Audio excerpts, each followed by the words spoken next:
And welcome to the online briefing session for Cost and Management Accounting. Today I am joined by Mehul, who is the owner of Cleanwork, which is a commercial cleaning company in Adelaide. And basically this short discussion will give you a bit of an introduction into his business and what he does. What his goals are for growth and expansion, what his current limitations and challenges are in his business, and also some questions that are related to the financial and accounting aspects of his business that can help you identify the project scope for this topic. So thank you for taking the time out of your day to join us. I know that it's not easy when you own your own small business, so this is really going to be helpful for our students. So can you just start us off by detailing what you do at Cleanwork, how you started up the business, and I guess some of your services that you offer? Sure. Thank you, Sarah. Thank you for having me here. So guys, my name is Mehul and I own the commercial cleaning company called Cleanwork, as Sarah mentioned. I came a few years ago to Australia as a student, just like most of you are doing right now. And fell into a business life out of the love. So I have been a business owner back in India as well. That's my background. And when I came to Australia after completing my education, I realized there's an opportunity and things I can add value to and also bring my own personality to the business.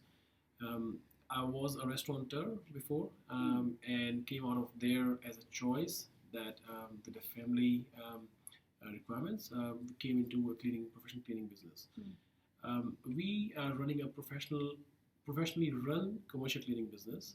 Just to give you an idea of the range of clients I have, we have serviced BMW showroom. We have Australia Post as one of our biggest clients. SA Power Network is one of our clients in the past. Bupa Insurance, Nokia, just to give you a few names.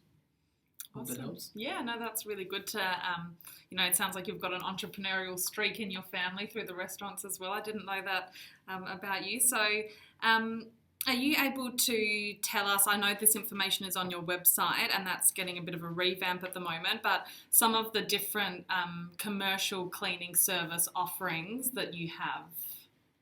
Sure. So we do the strata body corporate cleaning. Biggest sector that we do is the office spaces. We do have the retail cleaning.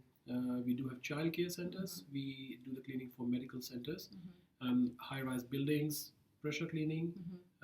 We do some workshops, workshop cleaning as well, as in the Australia Post. They have different workshops. We do the cleaning too, and industrial cleaning that we have done as well. Yep.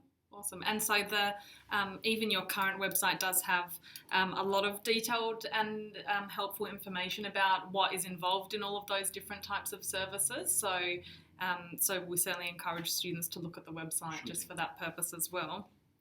Are you able to give us an idea as to who is involved in the business as well? So I understand that you don't necessarily have employees as such that do the work for you in that respect, but you engage contractors. So can you explain how you engage contractors and what that process looks like, and why, from a business perspective, you've decided to do that? Sure.